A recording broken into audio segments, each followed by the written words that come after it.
I should have kept running, but I chose the wrong seat instead.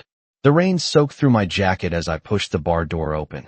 The sound of it slamming behind me too loud, too final, like I'd just sealed something I couldn't undo. My chest heaving, breath coming in short bursts that tasted like fear and cold air. I didn't look back.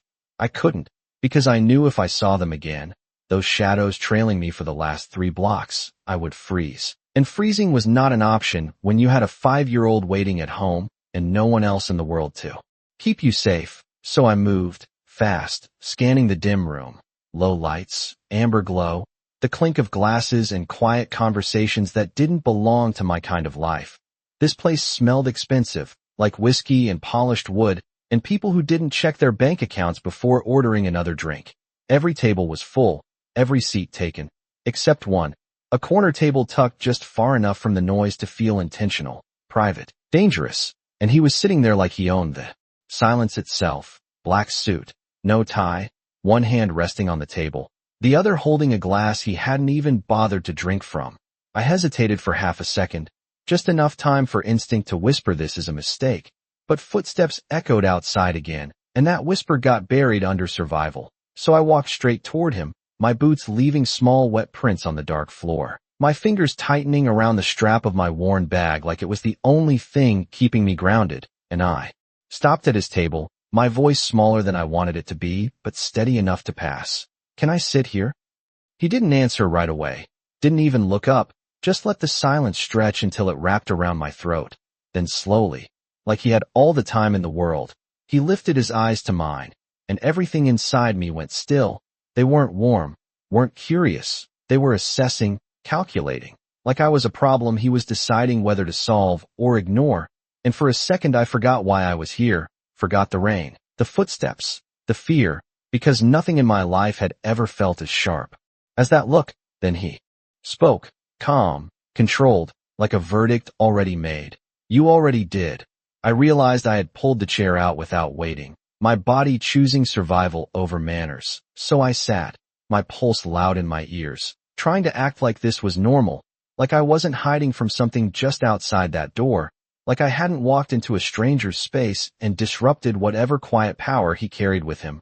I glanced toward the entrance, just once, and that was enough. The door opened. 2 men stepped inside, scanning, not loudly, not obviously, but I knew that kind of searching, the kind that didn't stop until it found what it wanted. My stomach dropped, my fingers curled tighter against my bag. Don't look, don't react, just breathe, just stay invisible. But invisibility doesn't exist when fear is written all over your face. I felt his gaze shift again, heavier this time, more focused, like he had followed my line of sight and understood something I hadn't said. Then his voice cut through. The noise, low, steady, right beside me. They're looking for you.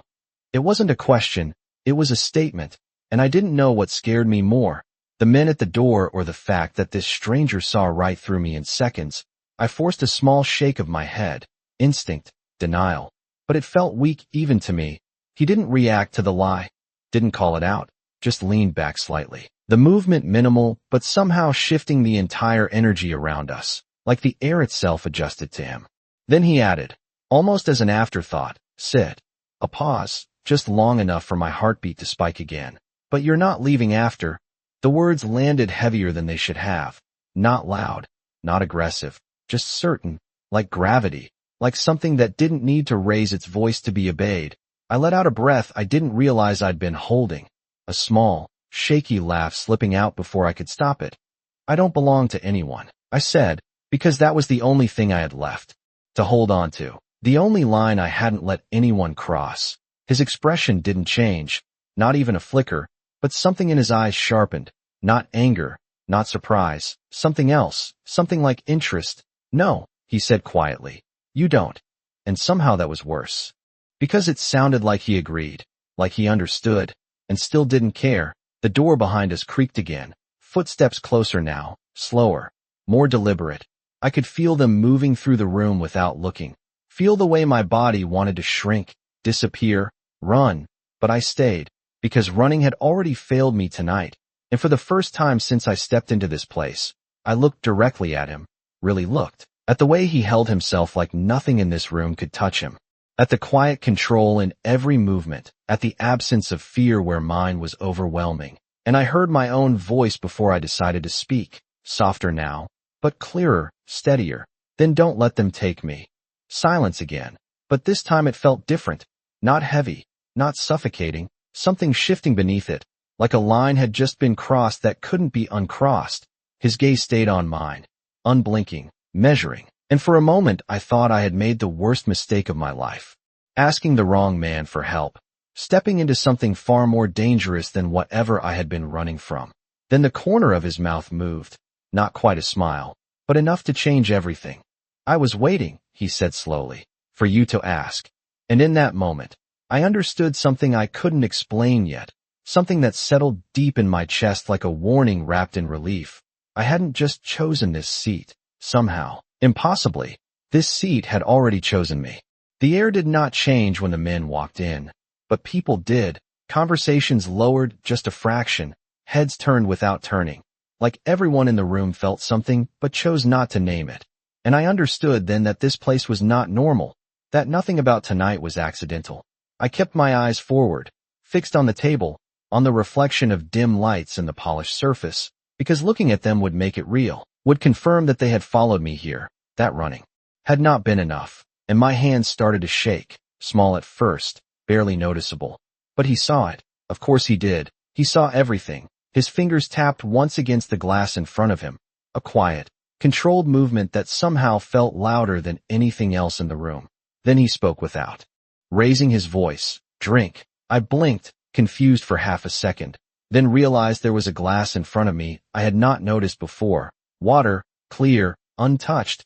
I hesitated, my instinct screaming not to accept anything from a stranger, especially not one who spoke like he owned outcomes. But my throat was dry, my breath uneven, and survival is a series of compromises, so I reached for it, my fingers brushing the cool surface, lifting it slowly, taking a small sip that steadied me more than I expected. He watched me the entire time, not in a way that felt invasive, but in a way that felt deliberate, like he was confirming something, measuring whether I would break or hold. The footsteps came closer, stopping somewhere behind me. Not too close, not yet, but close enough that I could feel the weight of their presence pressing against my back. One of them spoke, low, controlled. She came in here, and every muscle in my body tightened, my grip on the glass almost slipping. I did not turn. I did not breathe. I just sat there pretending I was not the reason the room had gone slightly quieter, pretending I was just another person passing through a night that did not belong to her. Then his voice cut through again, calm, almost bored. You are disturbing my table. It was not loud, not aggressive, but it carried the kind of voice that did not need volume to be heard, the kind that expected to be acknowledged. There was a pause behind me, just long enough to feel like something important was being decided. Then a different voice, more careful now. We are looking for someone. He did not respond immediately, did not rush, just leaned back slightly in his chair, his gaze still on me, like the rest of the room did not exist, like the only variable he cared about was sitting right in front of him. Then you should keep looking, he said, simple, final. And the silence that followed felt heavier than before. I could hear my own heartbeat in my ears, loud, uneven. I expected resistance, questions, something, but instead there was another pause, longer this time. Then the faint sound of footsteps shifting away, retreating, not hurried, not forced, just gone, like whatever authority he carried had quietly redirected the outcome without needing to prove itself. I exhaled slowly, my shoulders dropping an inch as tension slipped out of them. But relief did not come, not fully, because the danger had not disappeared. It had just changed shape. I was no longer running from them. I was sitting with him, and I was not sure which was worse. I set the glass down carefully, my fingers lingering on it for a second longer than necessary, grounding myself. Then finally I spoke, my voice softer now, stripped of the edge it had before. Why did you help me? It was the wrong question. I knew at the moment it left my mouth, because it assumed something simple, something human, and nothing about him felt simple. He tilted his head slightly, considering me in a way that made my chest tighten, not uncomfortable, not exactly, just aware, like I was being seen too clearly. I did not help you, he said, and for a second I thought I had misunderstood. But then he added, I decided. And that was it. No explanation, no justification, just a statement that made it clear everything that had happened was not about kindness. It was about choice, his choice. And that realization settled deep, heavier than fear, because kindness can be repaid, escaped, forgotten. But a decision like that felt permanent. I swallowed, my mind racing, trying to understand the rules of something I had just stepped into without knowing it existed. What does that mean?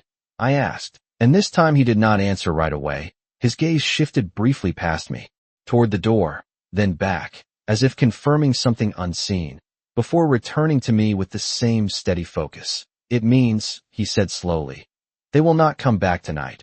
A small part of me relaxed at that, just enough to breathe a little easier. But the rest of me stayed tense, waiting, because I knew there was more. There was always more with men like him, and he delivered it without changing his tone. But you are still here. The words landed differently this time. Not a warning, not a threat, just a fact. And facts are harder to ignore. I looked down at my hands, at the faint tremor that had not completely gone away, at the life I had been trying to hold together with part-time jobs and late nights and promises to a little boy who believed I could fix everything. And I realized how thin that control had always been, how easily it could be taken, shifted, rewritten. I lifted my eyes back to his, meeting them fully now, not flinching, not looking away, because if I was going to survive this, I needed to understand him, not fear him. I have a son, I said quietly, the words more vulnerable than anything I had admitted tonight, more than the fear, more than the running, because it was the truth that defined everything else. Something flickered in his expression then, not softness, not quite, but something that acknowledged the weight of that statement. I know, he replied, and the world tilted again, just slightly, just enough to remind me that I was not in control of what he knew or how long he had known it. My breath caught, my thoughts scrambling. How? I started, but he cut me off with a small movement of his hand, not dismissive, just decisive. That is not the question you should be asking. And I froze, because he was right. There were 100 questions, 1,000, but none of them would change the position I was in, sitting across from a man who had already decided something about me, something I did not yet understand. The bar noise slowly returned around us, conversations picking back up, glasses clinking, life continuing like nothing had happened. But everything had changed, at least for me. I could feel it in the way my pulse refused to settle, in the way his presence filled every space between thoughts, in the way leaving suddenly felt less like an option and more like a line I was not allowed to cross anymore. He leaned forward slightly then, just enough to close the distance between us, his voice lower now, more precise. The real question, he said, is why you ran in the first place. And I realized then that whatever safety I had just been given came with a cost I had not yet begun to understand. The question hung between us longer than it should have, heavier than the noise of the bar, heavier than the rain still tapping softly against the windows, and I realized I had not answered him. Not really, because the truth was not something you just said out loud to a stranger who already knew too much. The truth was complicated, messy, tied to choices I had made months ago that were now catching up to me in ways I could not outrun. I looked down again, not because I was weak, but because I needed a second to decide what version of the truth would keep me alive. I made a mistake, I said finally, my voice quieter now, stripped of any pretense. His expression did not change, but his attention sharpened, like he was listening for what I was not saying. People make mistakes every day, he replied, calm, controlled. Most of them do not end up here. I let out a breath that felt too heavy for my lungs, because he was right again, and I was starting to hate how easily he saw through everything. I lifted my eyes to meet his, holding his gaze this time, forcing myself not to look away. I trusted someone I should not have, I said, and that was as close as I could get without unraveling everything. He studied me for a moment, long enough that I felt exposed.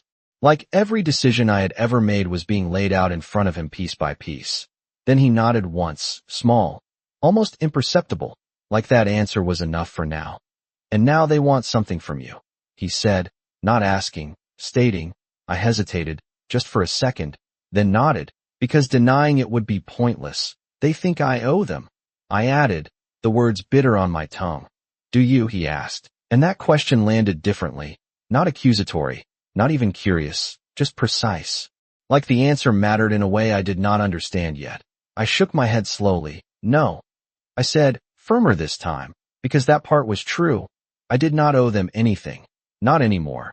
Not after everything I had already given up. Something shifted in his posture then, subtle, but noticeable, like a piece of the puzzle had just clicked into place for him. He leaned back slightly, his fingers resting still against the table now. No more tapping, no more movement, just stillness that felt intentional. Then it is not dead, he said quietly.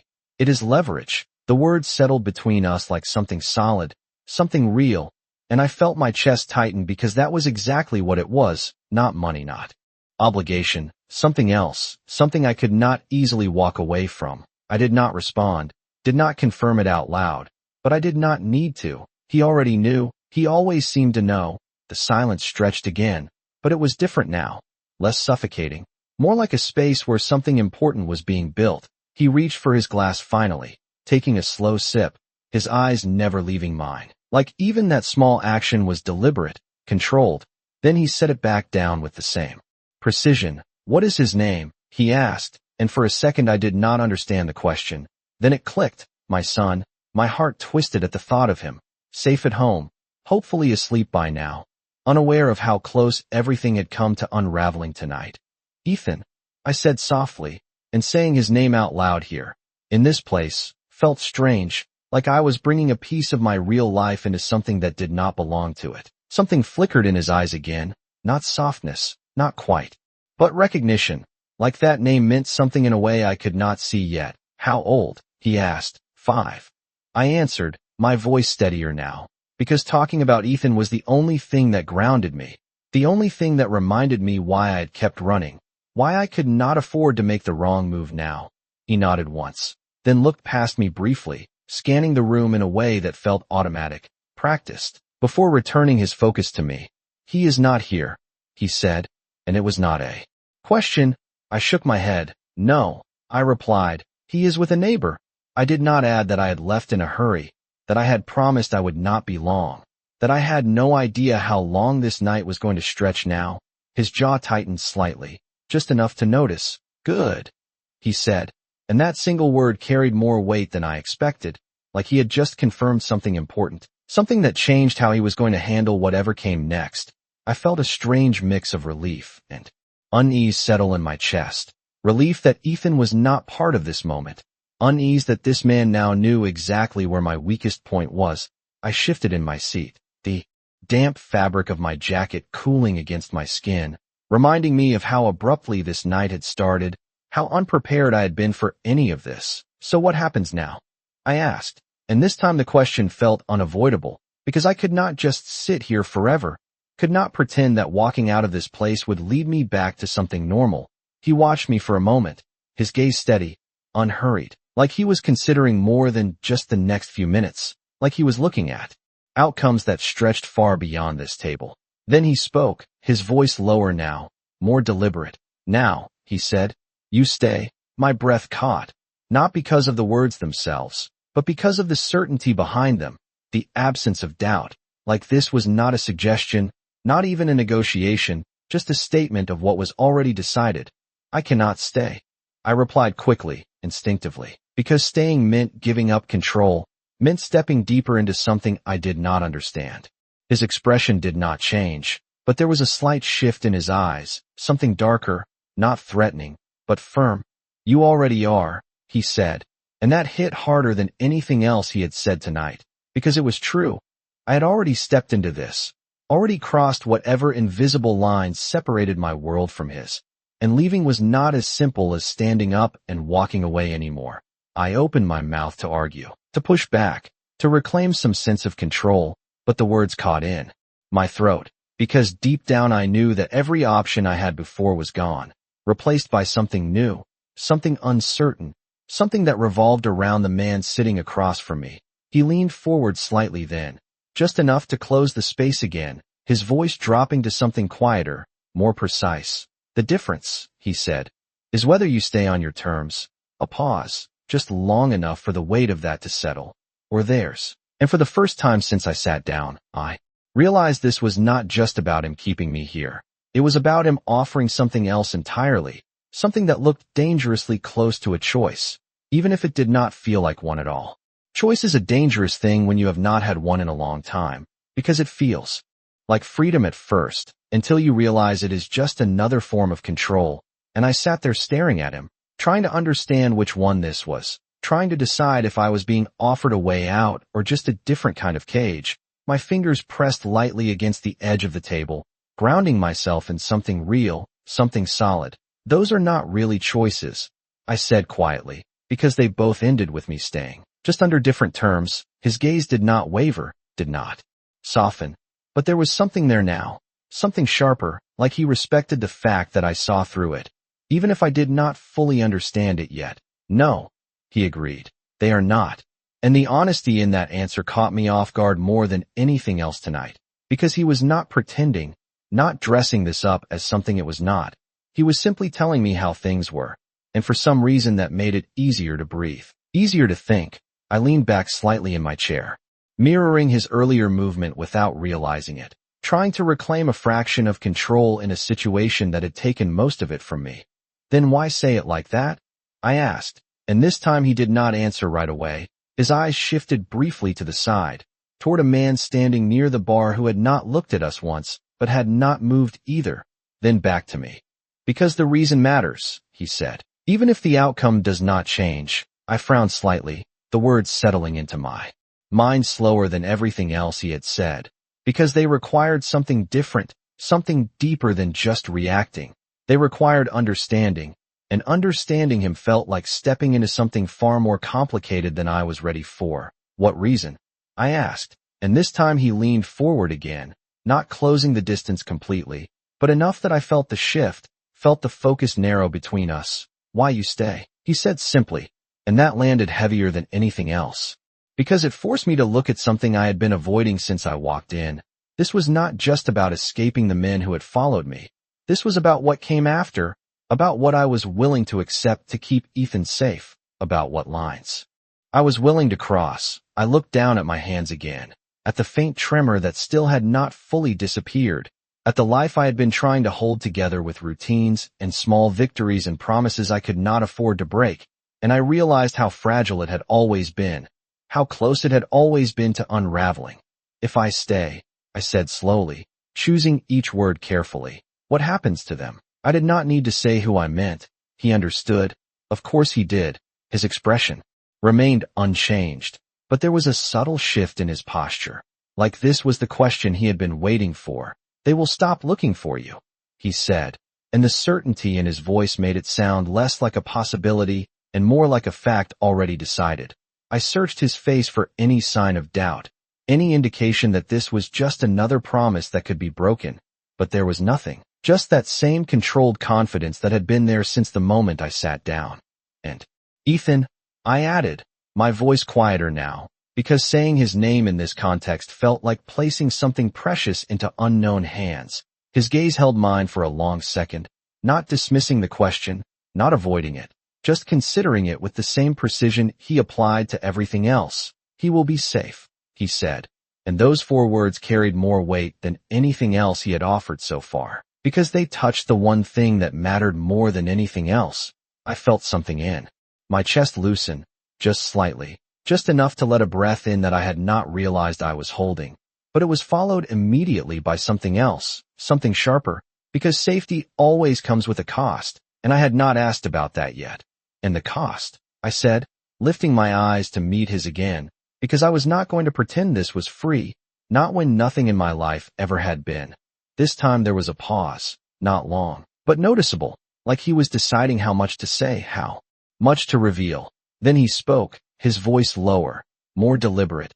You stay where I can see you, he said, and the words were simple, almost casual, but the meaning behind them was anything but. I felt my breath catch again, not from fear exactly, but from the realization of what that implied. This was not just about tonight, not just about getting through the next few hours. This was something ongoing, something that would extend beyond this moment, beyond this table. For how long? I asked, because that mattered, because I needed to understand the boundaries of whatever this was becoming. His gaze did not shift, did not waver. Until it is no longer necessary, he replied, and the lack of a specific answer made my stomach tighten, because it meant there was no clear end, no defined timeline, just his judgment, his decision, and I had no control over that. I let out a slow breath, my mind racing through possibilities, through outcomes, through risks, trying to calculate something that could not be easily measured. And then I realized something that stopped that spiral before it could take over completely. I had already run out of options before I walked in here. This was not about choosing between good and bad.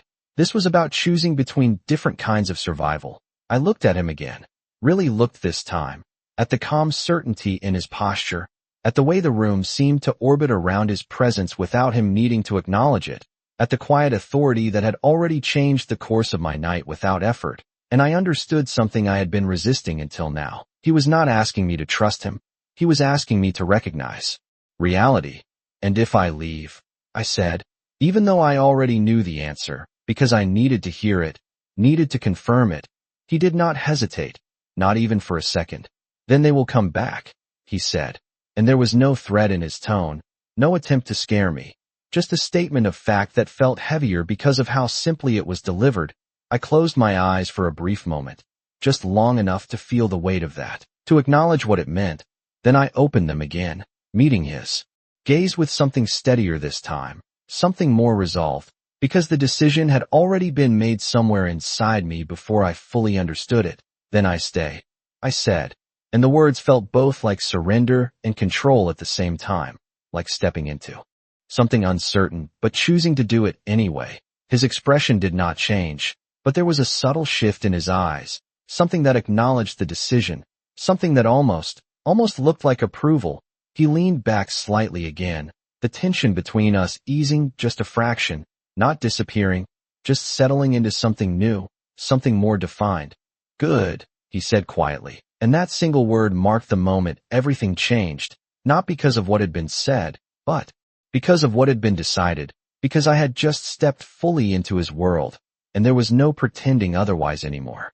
The word good should not have felt like a door closing, but it did, quiet and final, like something had just locked into place without a sound. And I sat there trying to steady my breathing, trying to understand what I had just agreed to, not just staying for the night, not just avoiding the men who had followed me, but something larger, something that stretched beyond what I could see. He did not rush me, did not fill the silence with unnecessary words. He simply existed across from me like he had all the time in the world, like my decision had already aligned with something he expected, and that unsettled me more than anything else, because it meant this was not chance, this was not coincidence, this was something he had anticipated. I shifted slightly in my seat, the dampness of my clothes now cold against my skin, reminding me that I had walked into this place from a completely different life, less than an hour ago, a life where my biggest concern had been making it home before. Ethan woke up and asked where I had gone, a life that now felt distant, almost unreal, compared to the weight of the moment I was sitting in. What does staying actually look like? I asked, my voice quieter now, but steadier, because if I was going to do this, I needed to understand the rules, even if they were not in my favor. His gaze held mine, unchanged, unreadable, but there was something there now, something that suggested he had been waiting for this question. It looks like you do not leave alone, he said, simple, direct, and that answer sent a ripple through me, not fear exactly, but awareness, because it meant my independence, the little I had left, was already shifting, already being rewritten. And Ethan, I pressed, because everything circled back to him. Everything had to. His expression did not change, but his tone softened just slightly, not enough to call it warmth, but enough to notice. He stays where he is tonight, he said. Tomorrow, that changes. My stomach tightened at that, not because I disagreed, but because the idea of him being moved, being involved in this world in any way, made everything feel heavier, more real. I do not want him involved, I said quickly, the words sharper than I intended, and for the first time, his eyes shifted in a way that felt deliberate, focused, like I had just stepped into something important. He is already involved, he replied calmly, and the truth of that hit harder than anything else, because it was not something I could argue with, not when everything I had done tonight had been for him. Because of him, I looked away for a second, just a second, because I needed to collect myself, needed to hold on to something steady before I said something I could not take back. The bar noise felt distant now, like it belonged to another world, one that continued without noticing that mine had completely changed direction. When I looked back at him, he was still watching me, still measuring, still waiting. "You said he will be safe," I said, my voice lower now, more controlled. "I need to know what that means." He nodded once, a small, precise movement, like he had expected this, like he respected the fact that I was asking the right questions now. "It means no one gets close to him unless I allow it," he said, and the certainty in his voice made it sound absolute, like a rule that could not be broken. I swallowed, because that kind of protection came with a cost I was only beginning to understand. "And me?" I asked, because I needed to hear it, needed to understand where I stood in this arrangement. His gaze did not waver. "The same," he said, and those two words settled into something heavier than reassurance, because they implied ownership without saying it, protection without asking for permission. I let out a slow breath, trying to process everything at once, trying to find a place where I still had control, even if it was small, even if it was temporary. "I still need to call him," I said after a moment, because no matter what was happening here, I was still a mother first, still someone who had to make sure her child knew she had not disappeared. His eyes flicked briefly to my bag, then back to me. "You will," he said, and there was no hesitation, no restriction, just agreement, which surprised me more than it should have, because it meant he was not trying to cut me off completely. "Not yet." I reached for my phone slowly, my fingers brushing against the worn fabric of my bag before finding it, the screen lighting up as I pulled it out, the familiar sight grounding me for a moment, reminding me of a life that still existed outside of this table, outside of him.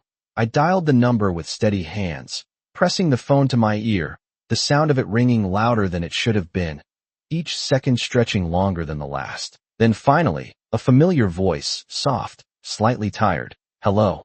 Relief hit me instantly, sharp and overwhelming. "It is me," I said, my voice softening without thinking. "Is he okay?" There was a pause, then a quiet reassurance. "He is asleep. He asked about you. But he is fine." I closed my eyes for a brief second, letting that settle, letting that anchor me before everything else rushed back in. "I might be late," I added, choosing my words carefully. "Can he stay with you tonight?" Another pause, then a gentle, "Of course, do not worry." I thanked her, quietly, ending the call before I could say too much, before I could let anything slip that would bring this world into hers. When I lowered the phone, he was still watching me, still silent, but there was something different in his expression now, something that acknowledged what I had just done, what it meant. I placed the phone back into my bag slowly, my movements deliberate, controlled, because if I was going to stay in this world, even temporarily, I needed to learn how to exist in it, without falling apart. "He is safe?" I said, more to myself than to him. But he nodded anyway, like it mattered that I had said it out loud, like it confirmed something for both of us. The silence that followed was not empty. It was full, charged with everything that had just been decided, everything that was about to change. He leaned back slightly in his chair again, his posture relaxed in a way that did not feel casual, just controlled, like he was giving me space to adjust to something that could not be undone. "We leave in 5 minutes, he said, and the words landed like another shift, another step forward that I had not fully prepared for. My eyes lifted to his immediately, a flicker of surprise breaking through my control. "Where?" I asked, because that mattered, because it was the next piece of something I was still trying to understand. His gaze held mine, steady, certain, "Somewhere they will not follow," he replied, and there was no hesitation, no doubt, just the same quiet authority that had defined everything since I sat down. I felt my breath catch again, not from fear this time, but from the realization that the next step was already here, already moving, and I was part of it now, whether I fully understood it or not. I nodded slowly, because there was nothing else to do, no other path that made sense anymore. And as I stood up from the chair, the world around me shifting once again, I realized something that settled deep in my chest, heavier than fear, heavier than doubt. I had not just chosen to stay, I had chosen to follow, and there was no going back from that. The moment I stood up, the room felt different, like it had been watching me this whole time, and only now decided to acknowledge my presence. The chair scraped softly against the floor, a small sound that still felt too loud in my ears, and for a second I hesitated, not because I did not want to move, but because I understood that once I did, there was no version of tonight where I returned to who I was before walking in. He did not rush me, did not stand immediately, he simply watched, giving me just enough time to realize that this was not about pressure, it was about inevitability. Then he rose, smooth, controlled, like every movement had already been decided before it happened, and suddenly the space around us shifted again, not visibly, not in a way most people would notice, but I felt it. The way attention redirected without anyone looking directly. The way the man near the bar straightened slightly. The way the path to the door seemed to open without being cleared. I picked up my bag, adjusting the strap over my shoulder, grounding myself in the familiar weight of it. And when I looked back at him, he was already stepping away from the table, not checking if I would follow, not asking, just moving with the quiet confidence of someone who had never needed to wonder if others would fall into step behind him. And I did, because I had already chosen, because staying meant moving forward now, not sitting still. The walk to the door felt longer than it should have. Each step measured, each breath deliberate, the sound of my boots against the floor louder than the music, louder than the conversations that had resumed as if nothing had happened, and yet everything had. I could feel it in the way my pulse refused to settle, in the way every sense seemed sharper, more aware. Like I was stepping into something I could not yet see but already felt. The door opened before we reached it. Not by him, not by me, but by someone who had been standing there without me noticing.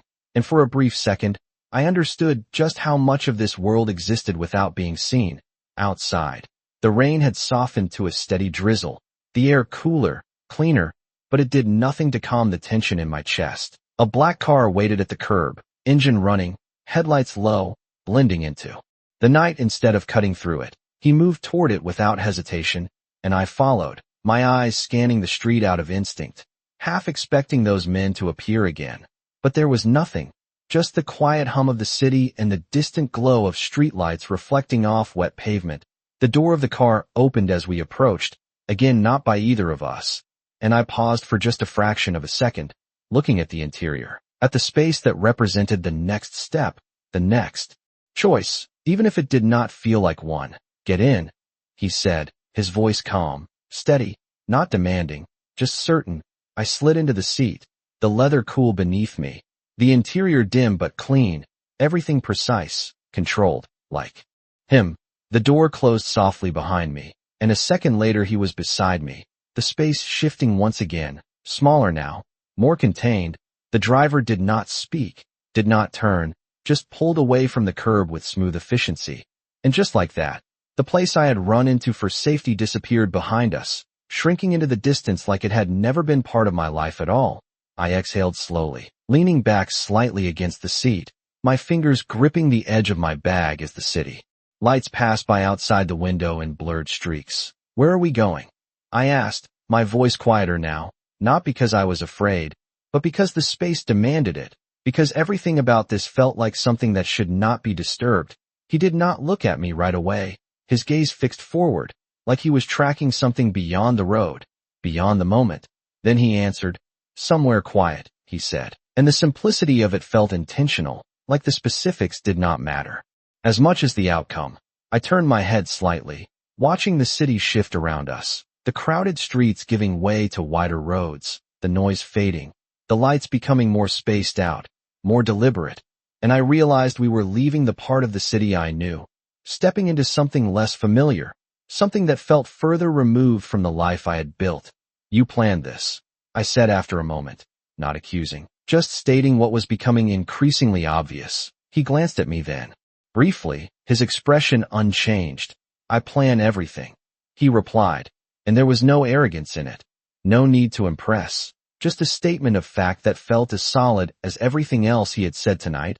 I nodded slowly, because that made sense, because nothing about him suggested otherwise. The silence settled again, but it was different now, less tense, more reflective, like my mind was finally catching up to everything that had happened, trying to process it in pieces instead of all at once. "Why me?" I asked finally, Because that question had been building since the moment he said he was waiting for me to ask. Because none of this felt random. None of it felt like coincidence. He did not answer immediately, his gaze returning to the window, to the passing lights, like he was considering how much to reveal. Then he spoke, his voice lower now, more deliberate. Because you walked in, he said, and for a second I almost let that frustrate me. Almost pushed back against what sounded like a deflection. But something in his tone stopped me, something that suggested there was more beneath it. That is not a reason, I said quietly. And this time he looked at me fully, his eyes steady, focused. It is, he said. You walked into the one place they would not follow, eh? Pause, just long enough for that to settle. And you asked the one person who could make sure they did not. My breath caught slightly, not because of the words themselves, but because of what they implied, because it meant this was not about chance. It was about positioning, about timing, about a series of events that had aligned in a way I did not understand. And if I had not, I started, but he shook his head slightly, cutting me off before I could finish. You did, he said, and that was it. No speculation, no alternate outcomes, just reality. The car slowed slightly as we turned onto a quieter street. The city noise almost completely gone now, replaced by a stillness that felt heavier, more contained. I looked out the window, taking in the unfamiliar surroundings, the buildings larger, more spaced apart, the lights softer, more controlled, and I realized we were not just leaving the city. We were entering his world, fully, completely, and as the car came to a smooth stop in front of a place that looked less like a home and more like something designed to keep everything else out, I felt that same realization settle deep in my chest again, heavier than before, clearer now. I had not just followed him out of the bar. I had followed him into something that was already prepared for me, already waiting, and whether I understood it or not, I was part of it now. The building did not welcome you. It measured you, tall iron gates sliding open without a sound as the car approached, like it had already decided whether I belonged before I even stepped out. And I sat there for a second longer than necessary, staring through the tinted glass at something that felt less like a place to live and more like a place designed to control what entered and what never left. The car rolled forward slowly along a curved driveway, gravel crunching softly beneath the tires, and I noticed the details without trying.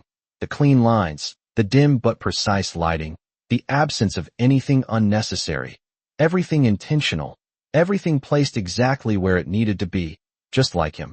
The car came to a stop near the entrance, and for a moment neither of us moved, the engine idling quietly, the world outside, still and contained. Then the door opened, again without either of us touching it, and cool air slipped inside, carrying a silence that felt heavier than the city we had just left behind. We are here, he said, and the simplicity of it made something in my chest tighten, because here was no longer a vague idea. It was real, solid, something I had stepped into without fully understanding.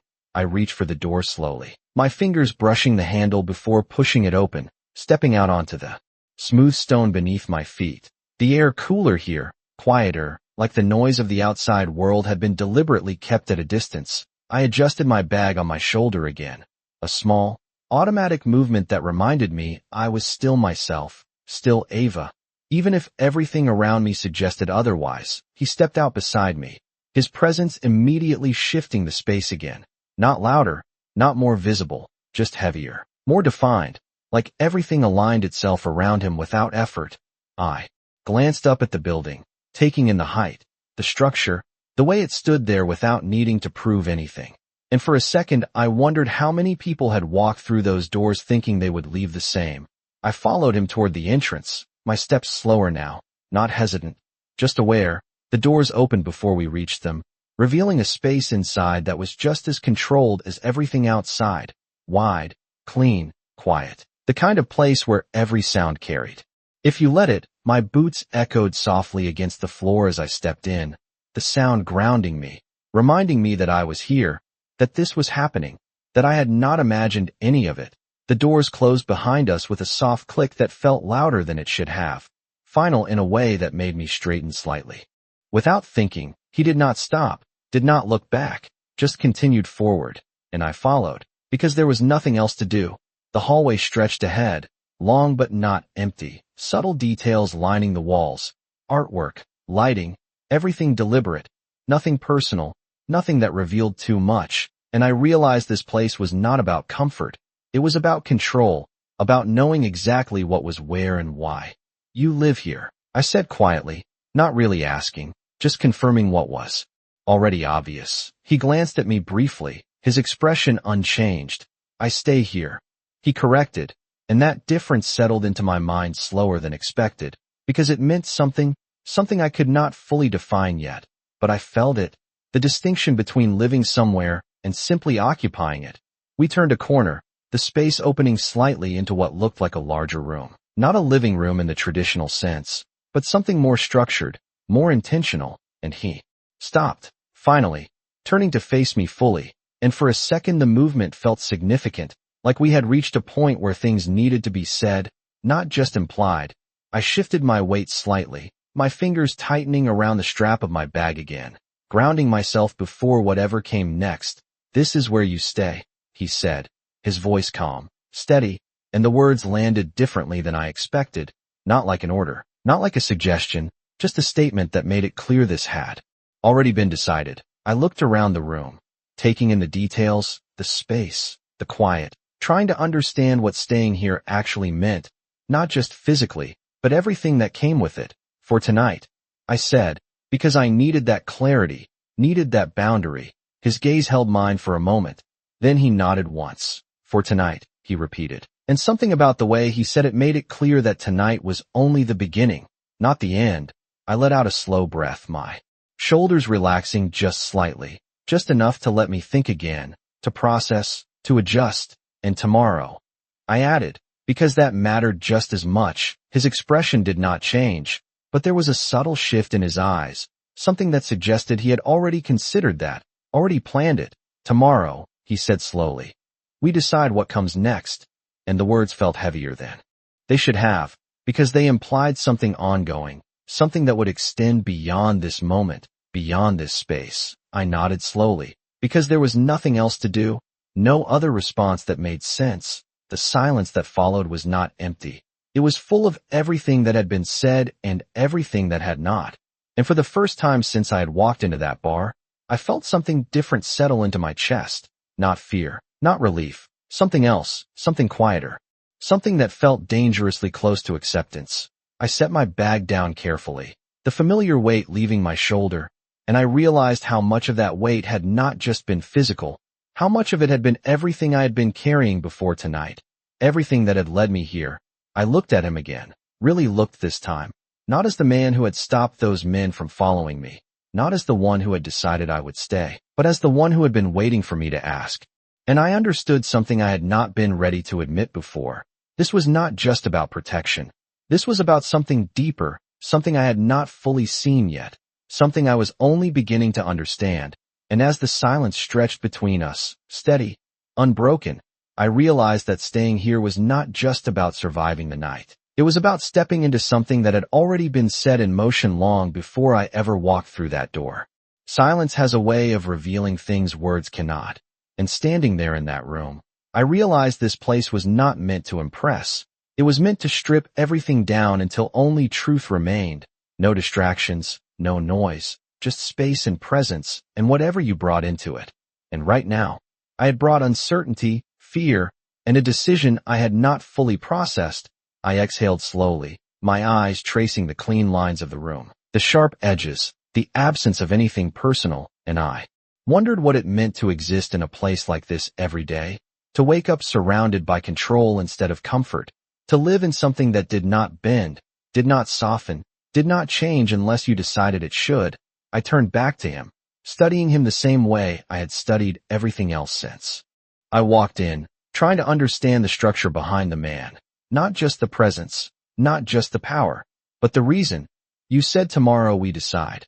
I said quietly, my voice steady now, more grounded than before, because the panic had passed, replaced by something sharper, something more focused. He nodded once, his posture unchanged, like time itself moved differently around him.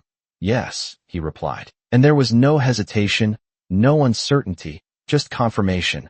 Then I need to understand what I am deciding. I continued, because I would not step further into this without clarity. without at least knowing the shape of what I was agreeing to. His gaze held mine, steady, assessing, not dismissing the question, but weighing it, and I could feel that again.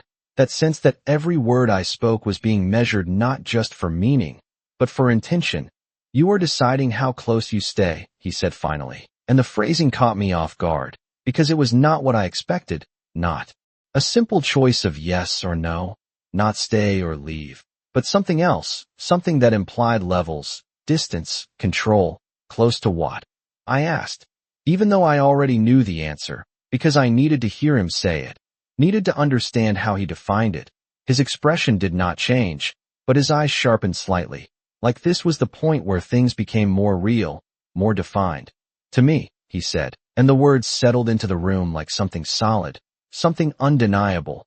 I felt my breath slow, not because I was calm, but because I was thinking, processing what that meant, what it would mean to be close to someone like him, someone who moved through the world the way he did, who controlled outcomes instead of reacting to them, who had already shifted my life in a matter of hours without raising his voice once.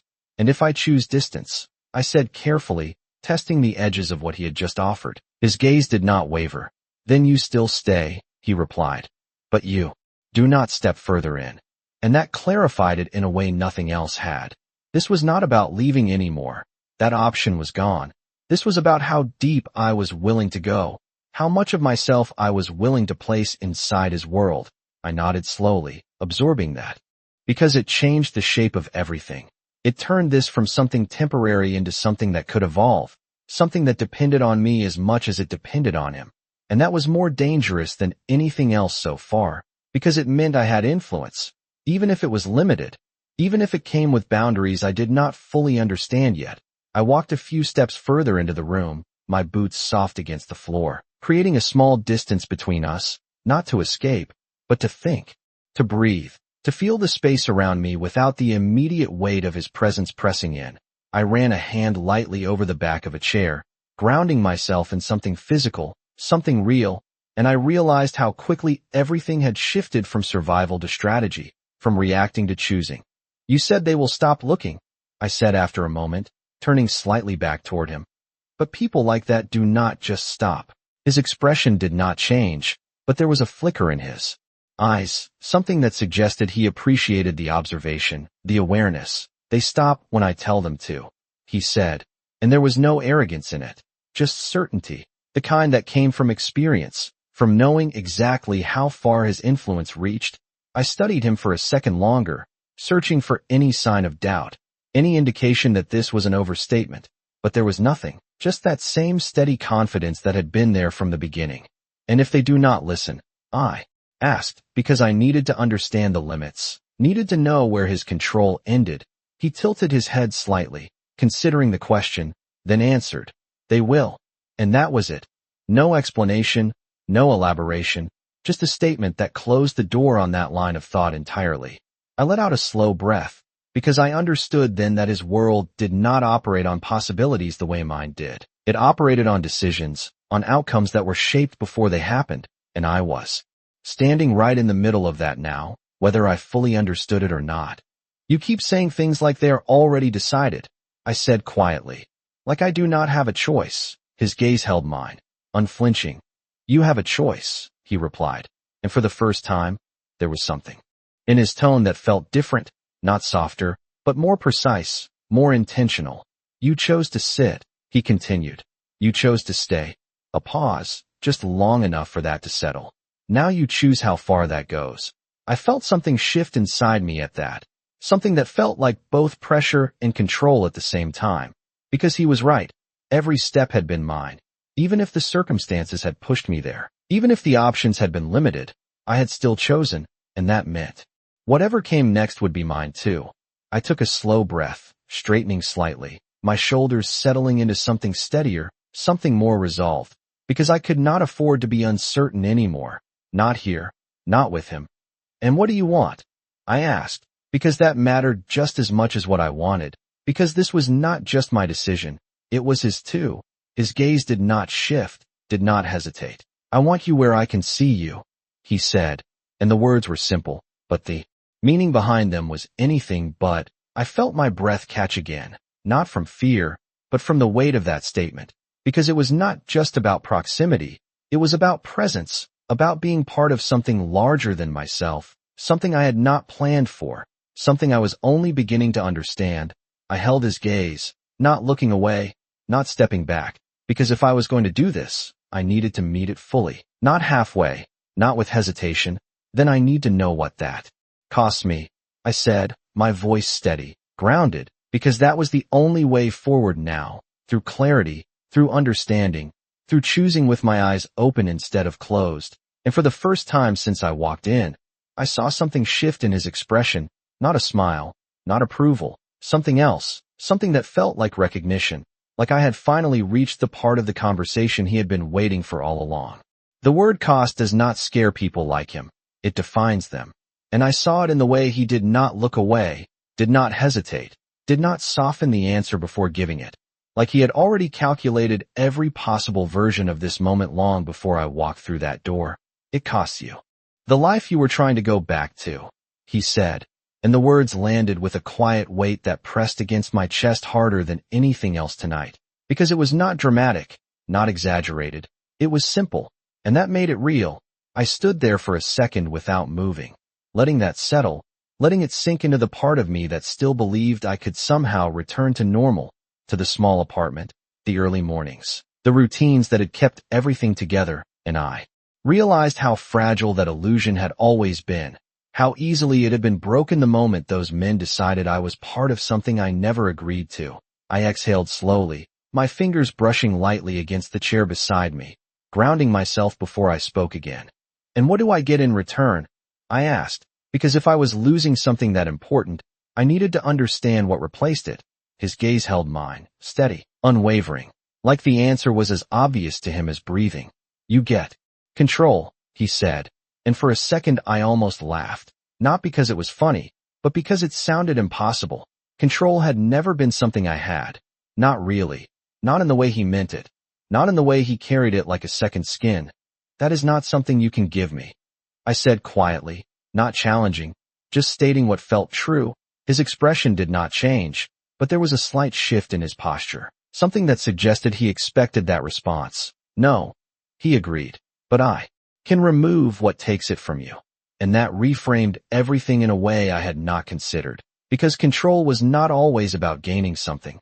Sometimes it was about removing what limited it, what threatened it, what made it impossible to hold on to. I swallowed, my mind working through that, turning it over, trying to understand the implications, because if he could remove those threats, if he could make sure those men never came back, if he could create a space where Ethan was safe, without me constantly looking over my shoulder, then maybe that was a kind of control, not complete, not absolute, but more than I had before. And what about me? I asked, because this was not just about safety, not just about survival. It was about what I would become inside this world. His gaze did not waver. You learn, he said simply, and the words felt heavier than expected, because they implied time, change, something ongoing, something that would shape me whether I intended it to or not. Learn what? I pressed, because I needed clarity, needed something solid to hold on to. He stepped forward slightly then, closing some of the space between us. Not enough to overwhelm, just enough to shift the dynamic again, to remind me of where I stood. How to stand in a room without asking permission, he said, his voice lower now, more deliberate, and the words hit something deeper than I expected, because they were not about him. Not really. They were about me, about something I had not even realized I had been doing, something I had carried for years without questioning it. I felt my breath catch, just slightly, as that realization settled in. Because he was right. I had asked. I had always asked for space, for time, for permission to exist in places that were never meant for me. And tonight was the first time I had stepped into something without waiting to be told I could. And if I do not want that, I said, because I needed to test the boundary, needed to know if there was still a version of me that could refuse. His eyes held mine, steady, unchanging. Then you leave, he said. And the simplicity of it almost made me forget what leaving meant, almost made it sound like a real option, until he added, and everything you were running from follows. And there it was again, the reality that made every choice feel heavier, Not because he forced it, but because he did not hide it. I nodded slowly, because there was no point pretending otherwise, no point acting like I had more options than I did. I took a step closer without fully realizing it, closing the space I had created earlier, not because I felt safe, but because I felt certain that standing here, asking these questions, was the only way forward. You said I choose how close I stay, I said, my voice steadier now, more grounded. So what does close look like to you? His gaze did not shift, did not soften, but there was something there now, something sharper, more focused, like we had reached the part of the conversation that mattered most. It looks like you do not disappear when things get difficult, he said, and the words settled into something deeper than the rest, because they were not about control, not about power, they were about presence, about staying when leaving would be easier, about choosing something even when it was uncertain. I felt something shift inside me at that, something I could not fully name yet, but it felt different from fear, different from doubt. It felt like recognition, like I understood what he was asking in a way I had not before. I held his gaze, not looking away, not stepping back, because if I was going to do this, I needed to meet it fully, not halfway, not with hesitation. And if I stay close, I said slowly, choosing each word carefully, what does that make me? And that question felt heavier than anything else I had asked tonight, because it was not about survival anymore. It was about identity, about who I would become. Inside this world, his expression did not change, but there was a pause, brief, but noticeable, like he was considering the answer more carefully than the others. Then he spoke, his voice lower, more precise. It makes you someone who is not overlooked, he said, and the words settled into something quiet but powerful, because they were not about him, not really, they were about me, about something I had not realized I had been missing, something I had accepted as normal without questioning it. I exhaled slowly, the weight of everything pressing in at once, the cost, the choice, the unknown path stretching out in front of me, and for the first time since I walked into that bar, I felt something settle into place, not completely, not perfectly, but enough to stand on, enough to move forward. I nodded once, small but deliberate, because I understood now, not everything, not yet, but enough to take the next step. Then I stay close, I said, and the words felt like a decision, not a reaction, not something forced, but something chosen. And as the silence settled around us again, heavier now, more defined, I realized something that changed everything. I was not just staying because I had no other option. I was staying because for the first time, I saw something worth stepping into, even if I did not fully understand where it would lead.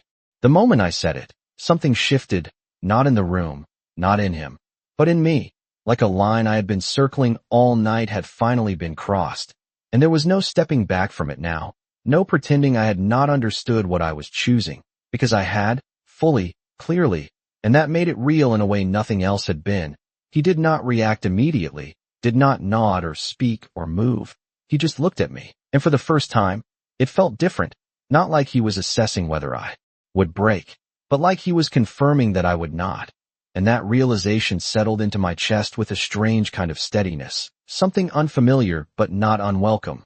Then we begin, he said finally, his voice quiet, controlled, but carrying more weight than anything else he had said tonight, because this was not about reacting anymore. It was about moving forward, about something starting instead of ending. I exhaled slowly, letting that sink in, letting myself adjust to the idea that this was not temporary, not just about getting through the night, but something that would continue beyond it, something that would change the way I moved through the world from this moment on.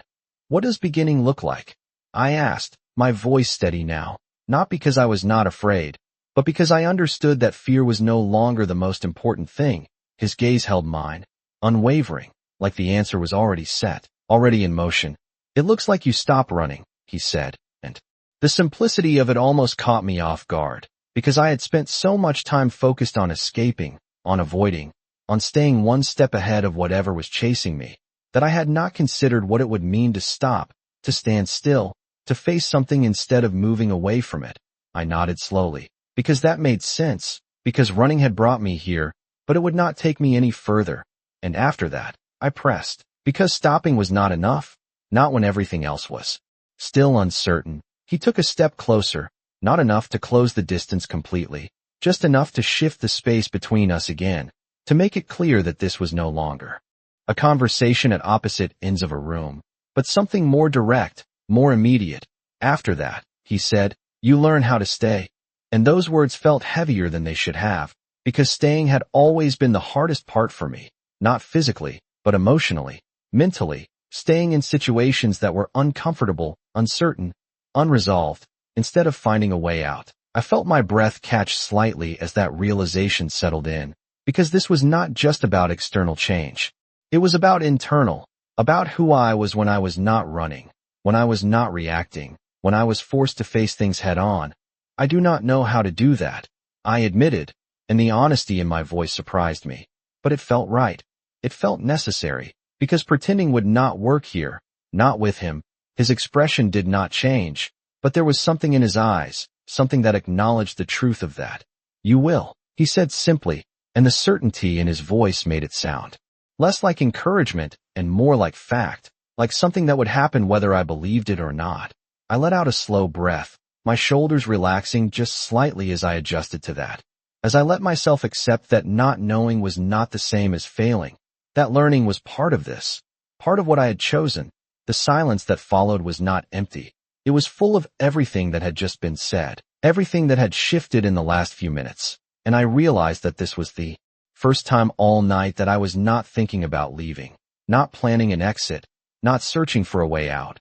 I was here, fully, completely, and that felt both unsettling and grounding at the same time. What about tomorrow? I asked after a moment, because even though I had accepted tonight, I needed to understand what came next, needed to know how this would fit into a life that still existed outside of these walls. His gaze held mine, steady, controlled, like he had already considered every version of that question. Tomorrow, he said slowly. You see how this works. And the words were vague, but intentional, like he was not going to give me everything at once, not going to overwhelm me with details I was not ready to handle yet. I frowned slightly, not in disagreement, but in thought, trying to understand what that meant, what it would look like in practice. And Ethan, I added, because no matter what else changed, that remained the center of everything. His expression did not shift, but there was a subtle change in his tone, something more precise, more focused. He will be brought somewhere safe, he said. And the certainty in his voice made it clear that this was not a suggestion, not a possibility, but a decision already made. I felt a flicker of tension in my chest at that, not because I did not trust him, but because trusting anyone with that kind of responsibility was not something I was used to, not something that came easily. I want to be there, I said quickly, the words firm, because if Ethan was part of this, I needed to be involved, needed to see it, to understand it. His gaze held mine for a long second, measuring, considering, then he nodded once, a small but significant movement. You will, he said, and the agreement settled something in me, something that had been tight since the moment he mentioned Ethan earlier. I nodded slowly in return, because that mattered, because it showed that even within this structure, this control, there was space for me, for my voice, for my role. The silence returned again, but it felt different now, less heavy, more settled, like we had moved past the uncertainty into something more defined, more stable. I took a small step back, creating just enough distance to breathe, to think, to process everything without feeling overwhelmed by it. And I realized how much had changed in such a short time, how quickly my world had shifted from something small and contained into something larger, more complex, more uncertain, and yet, somehow, more solid. I looked at him again, really looked, not as the man who had controlled the situation, not as the one who had made decisions for me, but as the one who had given me something I had not realized I needed, a place to stand without asking, a reason to stop running. And for the first time, I did not feel like I was losing something. I felt like I was stepping into something unknown, something difficult, but something that might, just might, be worth it. And as that realization settled in, quiet but undeniable, I understood something that changed everything. I had not just chosen to stay close. I had chosen to begin, and there was no version of me that could go back to who I was before that choice was made. Morning does not ask if you are ready. It arrives anyway. And I woke up in a place that did not belong to my past, the ceiling unfamiliar, The air too quiet, too controlled, like even sound had rules here. And for a second I did not move, did not breathe any differently. Just lay there letting the reality settle into my bones. I was still here, not in my apartment, not in the life I had been holding together piece by piece, but in his world, and nothing about that felt like a dream. I pushed myself up slowly, the fabric of the sheet smooth, untouched by anything that resembled chaos, and I realized how different this space was from anything I had known.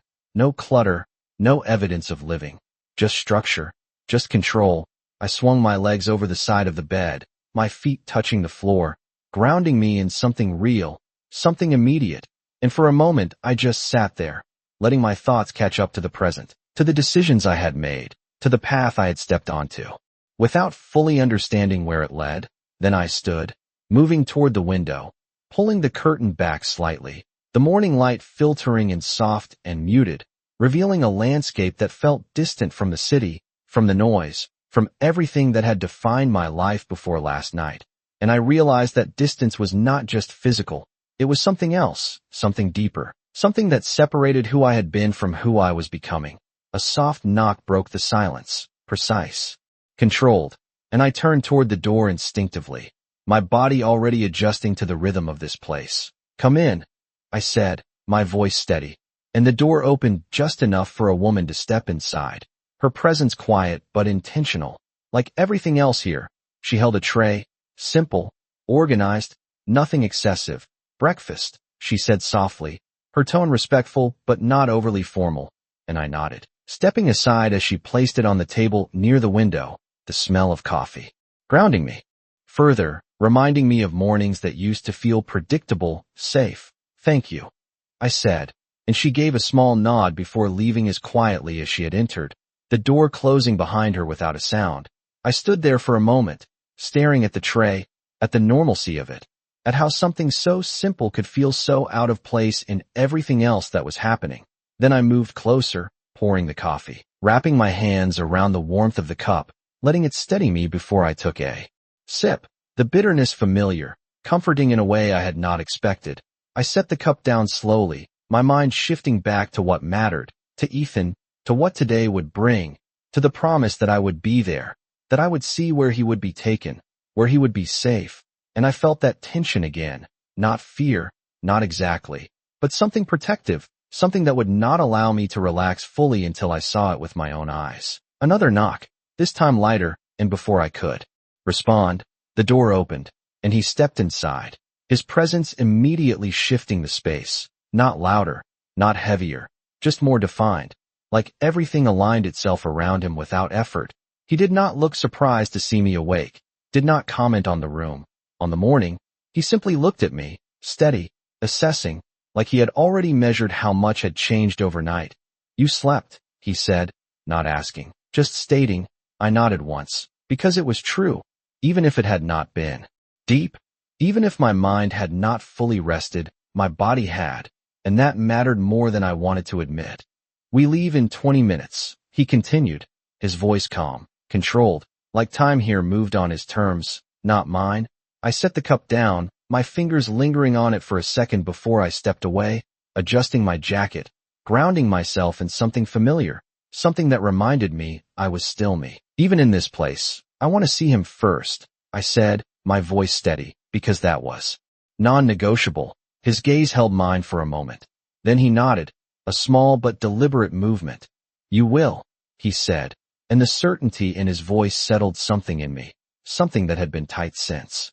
The moment I woke up, I moved toward the door, stopping just short of it, turning back to face him, because there was one more thing, something I needed to understand before we stepped further into this. "What happens when they realize I am not where they expected?" I asked, because this was not over, not really, just redirected. His expression did not change, but there was a subtle shift in his eyes, something sharper, more focused. "They already have," he said, and the words landed with a quiet weight, because it meant this had been unfolding even while I slept.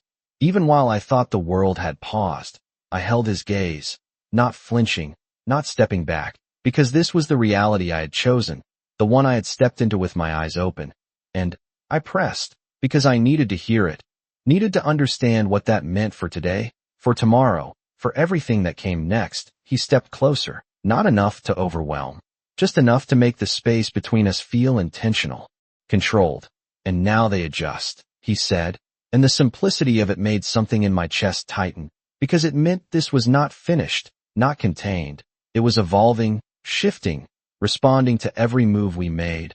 I nodded slowly, because that made sense, because nothing about this had been static from the beginning. Then we do the same, I said, and the words felt stronger than I expected, more certain, like I was no longer just reacting, but participating. His gaze held mine for a second longer, something unreadable passing through it. Then he turned toward the door, opening it without hesitation, stepping into the hallway like everything beyond it was already under control. I followed, because that was what I had chosen, not blindly, not passively, but with the understanding that this path would not be simple, would not be easy, but might be something more than what I had left behind. And as we walked down the hallway, the quiet stretching ahead of us, I realized something that settled deep in my chest, steadier than before, clearer now. I was not just surviving this anymore. I was stepping into it, fully, completely, and whatever came next, I would face it without asking for permission. The hallway did not echo with footsteps. It absorbed them, like even movement here was meant to be contained, controlled, and I walked beside him without rushing, without hesitation, my pace matching his without being asked, without needing direction, because something inside me had already adjusted, already understood that this was not a place where you followed blindly, but where you aligned. The air felt cooler as we moved forward, quieter, like the world outside had been sealed away completely. And for the first time since I woke up, I felt fully present, not thinking about what I had left behind, not wondering if I had made the right choice, just focused on what was in front of me. What came next? We reached the exit without stopping, the doors opening before we touched them, the same smooth precision as the night before, and the moment I stepped outside, the air shifted, not colder, not harsher, just more real, like everything inside had been filtered, and this was not. The car was already waiting, engine running, exactly where it had been last night, and I realized then that nothing here happened by chance, not timing, not placement, not even silence. He moved toward the car without looking back, and I followed, sliding into the seat with less hesitation this time. The leather no longer unfamiliar, just another part of something I was beginning to understand.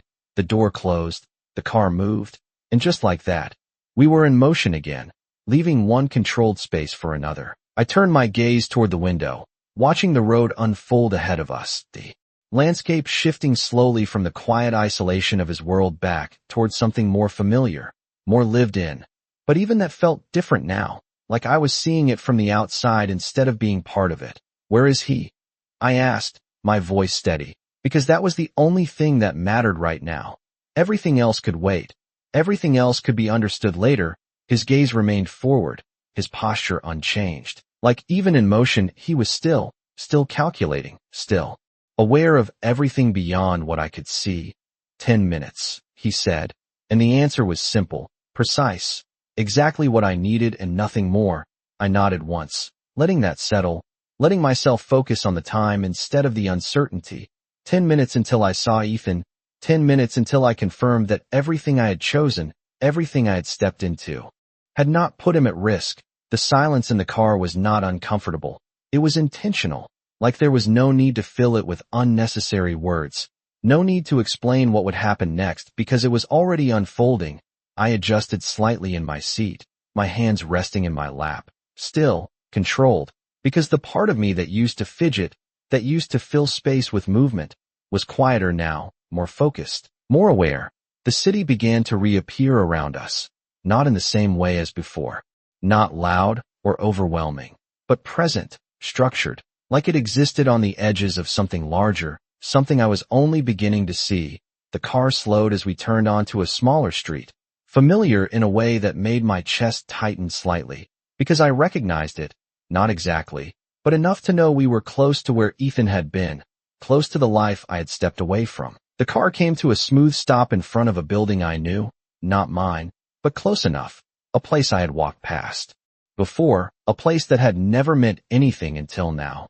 And I realized that even this, Even this moment had been planned, anticipated. I reached for the door before it fully stopped, my movements faster now, driven by something deeper than thought, and I stepped out, the air sharper, more immediate, my eyes scanning instinctively until I saw him, standing near the entrance, small, still, looking exactly like he always did, and completely different at the same time, because now he was part of something I had chosen. Mom. His voice cut through everything, clear, certain, and I moved toward him without hesitation, closing the distance in seconds, dropping to his level, my hands finding his shoulders, grounding myself in the reality of him, in the warmth, in the presence that had anchored every decision I had made. Hey, I said softly, my voice steady but filled with something I could not fully contain. Relief, certainty, something deeper.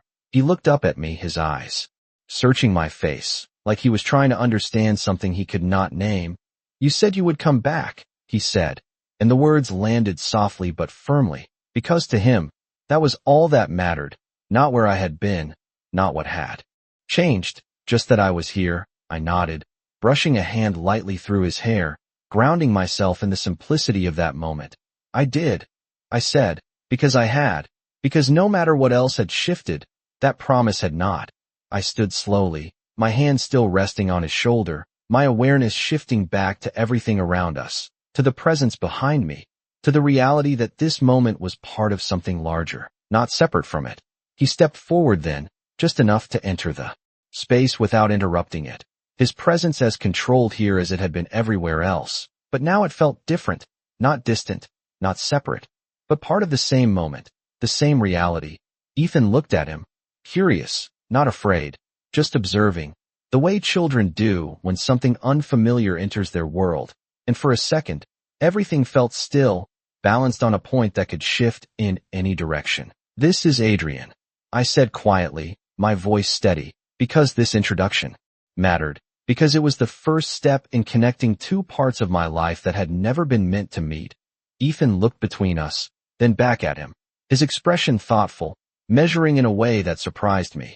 Then he nodded once, small but certain, like he had already decided something I could not see yet. Adrian's gaze rested on him for a moment, not assessing, not distant, just present, and then he spoke, his voice lower, more controlled than usual. You are important, he said, and the words were simple, but they carried something else, something deeper, something that settled into the space between us without needing explanation. Ethan did not respond immediately, just looked at him, then at me, and then he stepped closer, his hand slipping into mine, grounding me again, reminding me of what this was all for, why I had chosen this path, why I had stayed. I tightened my grip slightly, just enough to feel the connection, just enough to remind myself that no matter how much changed, that part would not, could not. And as I stood there, between the life I had left and the one I was stepping into, I realized something that settled deep in my chest, clearer now than ever before. This was no longer about escaping what I had been running from. This was about building something I had never had, something that required me to stand still, to stay, to choose, and for the first time, I did not feel like I was losing control. I felt like I was finally holding it. Some choices do not feel like choices at all until you see what they protect, and standing there with Ethan's small hand in mine, I finally understood what I had stepped into, not just a different world, not just a different path, but a different version of myself, one that did not hesitate, did not second-guess the moment something mattered. Ethan's fingers tightened slightly around mine, grounding me in a way nothing else could, and I looked down at him, really looked at the way his eyes moved between us, trying to understand something bigger than he could fully grasp, but still accepting it in the simple way children do, without fear, without overthinking, just trust, and that trust settled into my chest like something sacred, something I could not afford to break. Are we going somewhere? He asked, his voice soft but steady, and I felt that shift again, that moment where everything needed to be clear, needed to be real, not just for me, but for him. I crouched slightly, bringing myself closer to his level, my hand still resting on his shoulder. Yes, I said, my voice calm, controlled, somewhere safe. The word felt different now, not like a hope, not like something fragile, but something solid, something I had chosen instead of waited for. He nodded once, like that was enough. like he did not need more explanation, and in that moment, I realized something I had missed before. He had always trusted me to figure things out, even when I did not know how, even when I was still learning what it meant to stand still instead of run. I stood back up slowly, my gaze lifting to Adrian, meeting his eyes without hesitation, without that flicker of uncertainty that had been there the night before, because something had changed, not just in the situation, but in me. I was not asking anymore, not for permission, not for clarity. I was choosing, fully, completely. We are ready, I said, and the words felt different, stronger, like they belonged to someone who understood what they meant. His gaze held mine for a moment, longer than usual, like he was confirming something beyond the words themselves. Then he nodded once, a small, precise movement that carried more weight than it should have. Good, he said, and this time, it did not feel like a door closing. It felt like one opening. We moved toward the car together, not him leading, not me following, but something else, something more aligned. Ethan's hand still in mine, steady, warm, the reminder of why every step mattered. The door opened, the same quiet precision, but this time it did not feel unfamiliar. It felt expected. I helped Ethan into the seat first, making sure he was settled before sliding in beside him, my arm resting lightly around him, not protective in a way that suggested fear, but in a way that confirmed presence, that said I was here and I was not going anywhere. Adrian entered on the other side, the space shifting again, but now it felt different, not overwhelming, not consuming, just part of the same movement, the same direction. The car pulled away, smoothly, the building fading behind us, and I watched it for a second before turning my attention forward, not back, because there was nothing back there for me anymore, not in the way there had been before. The silence inside the car felt calmer now, less charged, more settled, like the uncertainty had been replaced with something clearer, something more defined. Ethan leaned slightly into my side, his head resting against my arm, and I adjusted instinctively, making space for him without thinking, my fingers brushing lightly through his hair, grounding myself again in the simplest, most important thing. Is he coming with us? Ethan asked quietly, his voice soft, but curious, and I felt my gaze shift to Adrian, not questioning, not unsure, just acknowledging that this was a moment that mattered. Adrian looked at him, not with distance, not with calculation, but with something steadier, something that felt intentional. Yes, he said, his voice calm, controlled. I am. Ethan considered that for a second, his small brow furrowing slightly. Then he nodded, like he had accepted it, like he had decided something on his own terms. And I realized then that this was not just about me choosing to stay close.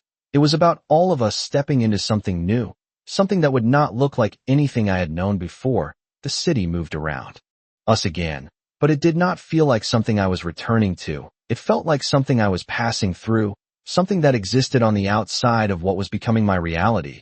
I shifted slightly in my seat, my gaze moving between the window and the space in front of me, and I felt that same realization settle in deeper this time, clearer, stronger. I was not the same person who had walked into that bar, not the same one who had asked for a seat just to escape. I was someone who had stayed, someone who had chosen, someone who had stepped into something instead of away from it. Adrian's voice broke the quiet, not loud, not abrupt, just enough to draw my attention. This is where it changes, he said, and I turned slightly, meeting his gaze, not with hesitation, not with doubt, but with understanding, because I felt it too. That shift, that moment where everything moved from uncertain to real, from possibility to something defined. I nodded once, small but deliberate, because I did understand, maybe not every detail, maybe not every outcome, but enough to know that this was not the end of something. It was the beginning. And as the car continued forward, the road stretching out ahead of us, I held Ethan a little closer, not out of fear, but out of certainty, and I realized something that settled into me completely, something that would not change no matter what came next. He could control the world, but this time, I chose to stay in it, and that made all the difference.